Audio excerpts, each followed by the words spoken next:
These were such generous and so embarrassing words. Thank you, Darren. I've admired your vision and your work, but I guess I should also admire your humor.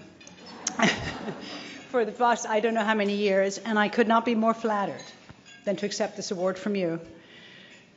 I've watched you with all the works you've done over the last years, but seeing what you've done at Ford, seeing how you've put calculating your philanthropy on social risk models is something that is unique, and all of you who know a bit about philanthropy know that Darren is really at the head of a major redefinition of values of how we give money. And I think, Darren, no one will know the impact of this until way after we're all gone, but it is tectonic. So thank you.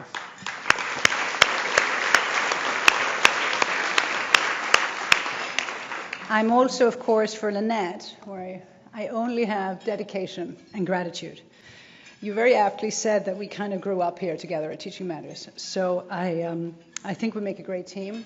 And the last years could not have been what they were if it had not been for you. So thank you.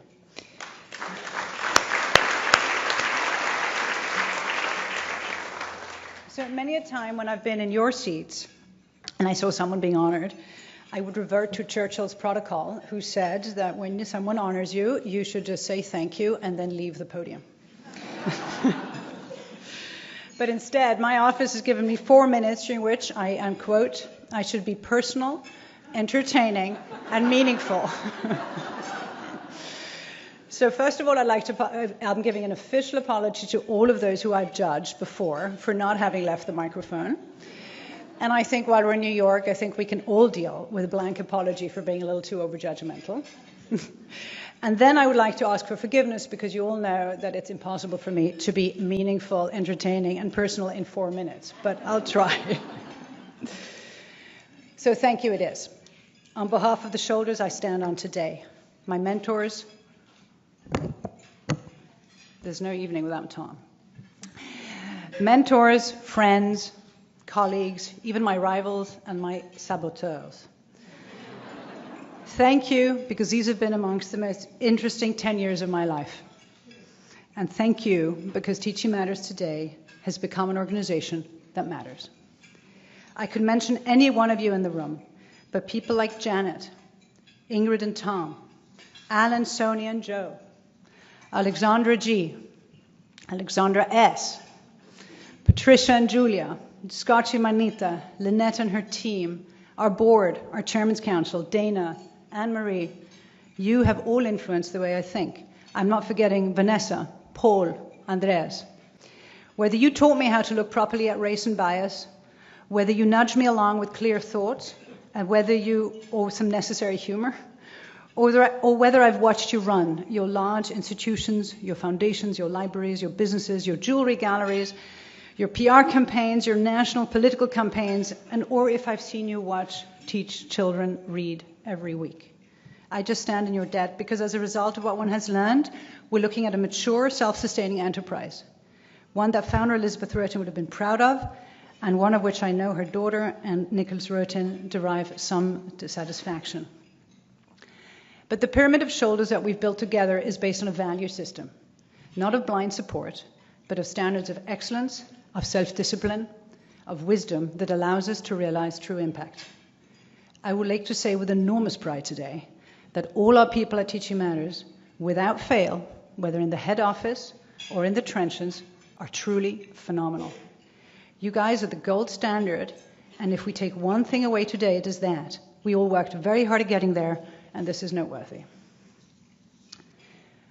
The one thing I knew when I was given the daunting stewardship of Teaching Matters was that the only way a small organization could be relevant and grow was if it tackled systemic change.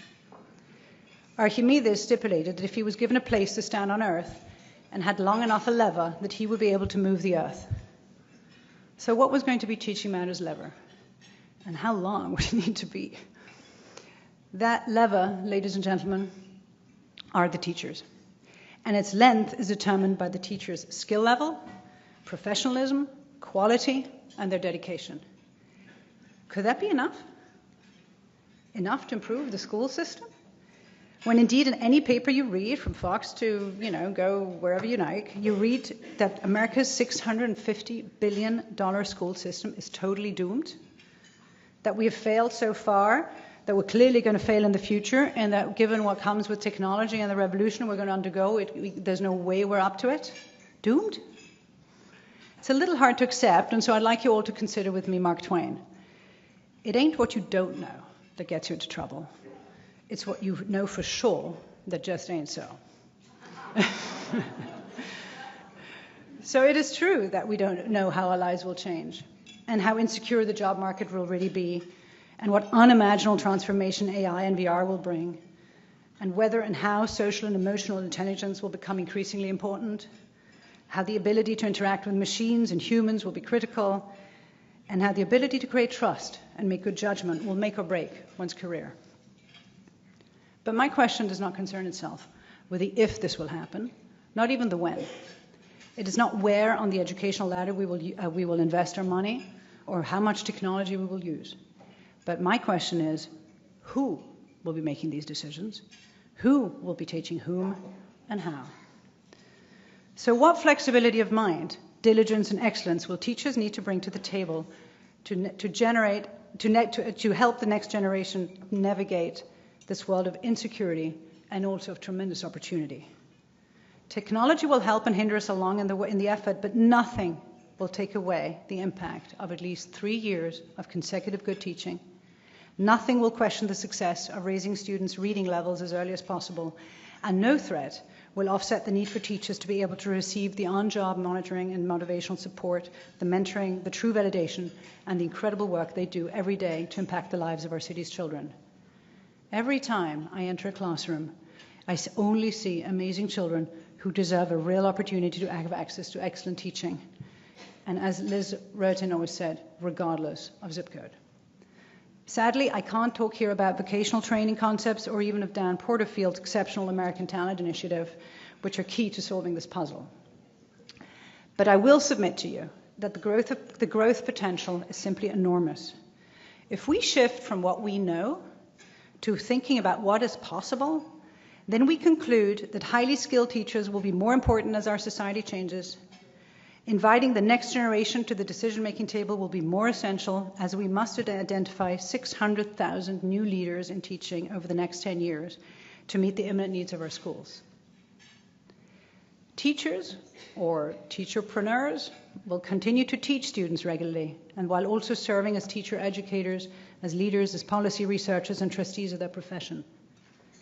But what I call the future-ready teacher will come from all walks of life, customize their teaching skills based on their students, and they will need a much larger network and a global outlook. The teaching force will have to reflect better the diverse student body it serves. The profession will have to become more rigorous to enter and to exit. And there will have to be seamless connections between pre-service education, higher ed, and professional development. So the future has not happened, right? But it's for us to connect the dots now and form it together. And so guess what? Teaching Matters will be here to see this through, with boots on the ground, training on hand, and a pedagogical vision in its head to develop and support the great human capital we need. Working to help teachers close that gap is what does and will get us to work every day. And this brings me back full circle to my thanks. Thanks to Teaching Matters for growing strong and never giving up on our great kids. Thank you to one great kid in the room, young George, for teaching me daily how the next generation thinks, and who, along with his sister Sophia, holds me accountable every day on everything I think I know. And finally, with uncharacteristic non-feminism, I'll thank my amazing husband.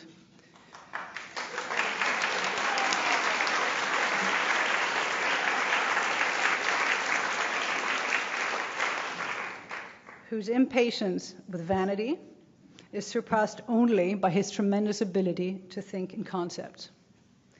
And as such, he challenged me to make our work more relevant, more meaningful, and to the right scale. And who also eggs me on every day and reminds me that this and 50 cents might just get us a cup of coffee.